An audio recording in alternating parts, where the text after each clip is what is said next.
வணக்கம். வாங்க இன்னைக்கு நம்ம ஜூஸ் ரெசிபி தாங்க பார்க்க போகிறோம். இந்த ஜூஸ் நம்ம எடுத்துக்கிறதுனால முடி கொட்டுற பிரச்சனைலாம் நின்றுடுங்க.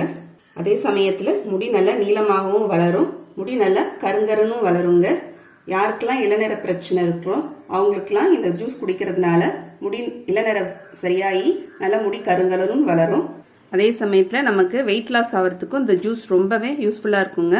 ஒரு 3 நாளைக்கு இல்லைன்னா 4 நாளைக்கு வாரத்தில் எடுத்துக்கலாங்க. இப்போ வாங்க எப்படி செய்யறதுன்னு பார்க்கலாம். இப்போ நான் நெல்லிக்காய் எடுத்துருக்கேங்க. இந்த மாதிரி பெரிய நெல்லிக்காய் எடுத்துக்கணும். ஒரு ஆளுக்கு இந்த சைஸில் 2 நெல்லிக்காய் எடுத்துக்கிட்டோம்னா கரெக்டாக இருக்குங்க.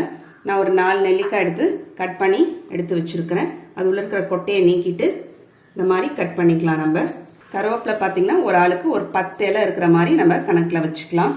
கருவேப்பிலையில் நிறைய இரும்பு சத்து இருக்குங்க. அதே சமயத்தில் நெல்லிக்காயில் நமக்கு விட்டமின் சி நிறையா இருக்குதுன்னு தெரியும். அதனால ரெண்டுமே நமக்கு ரொம்ப நல்லதுங்க. கண் பார்வைக்கெலாம் கூட ரொம்பவே நல்லது. இப்போ ஒரு மிக்சி ஜாரில் நெல்லிக்காவை சேர்த்துக்கலாம், கருவேப்பிலை சேர்த்துக்கலாங்க. இந்த ஜூஸ் நம்ம காலையில் வெறும் வயிற்றில் குடிக்கிறது ரொம்பவே நல்லது. கான்ஸ்டிபேஷன் ப்ராப்ளம் இருக்கிறவங்களுக்குலாம் இந்த ஜூஸ் ரொம்பவே நல்லதுங்க. ஃபர்ஸ்ட் இதை வெறுமனே ஒரு ஓட்டிட்டு அதுக்கப்புறம் தண்ணி சேர்த்து அரைச்சிக்கலாம்.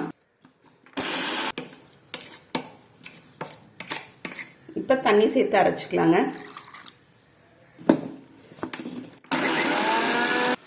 இப்போ அரைச்சி எடுத்துட்டு வந்தாச்சு. இதை வடிகட்டிடலாங்க. இது கூட நல்லா தண்ணி சேர்த்து நம்ம வடிகட்டிக்கலாம். சின்ன பிள்ளைங்க பார்த்தீங்கன்னா கருவேப்பிலைனா நம்ம குழம்புல பொரியல்லாம் போட்டால் சாப்பிட மாட்டாங்க. இந்த மாதிரி அவங்களுக்கு ஜூஸில் கொடுத்துட்டோம்னா குடிச்சிருவாங்க, அவங்களுக்கு தெரியாது. சின்ன வயசுலேருந்தே கொடுத்துட்டு வந்தோம்னா ரொம்பவே நல்லதுங்க. அவங்களுக்கு நோய் எதிர்ப்பு சக்தி அதிகமாகும். அதே சமயத்தில் கண் பார்வைக்கெலாம் ரொம்பவே நல்லது. நம்ம ரத்தத்தில் இருக்கிற கெட்ட கொழுப்பை நமக்கு கம்மி பண்ணுது. சர்க்கரை வியாதிக்காரங்களுக்கெலாம் ரத்தத்தில் இருக்கிற சர்க்கரையின் அளவு கூட கம்மி பண்ணுதுங்க.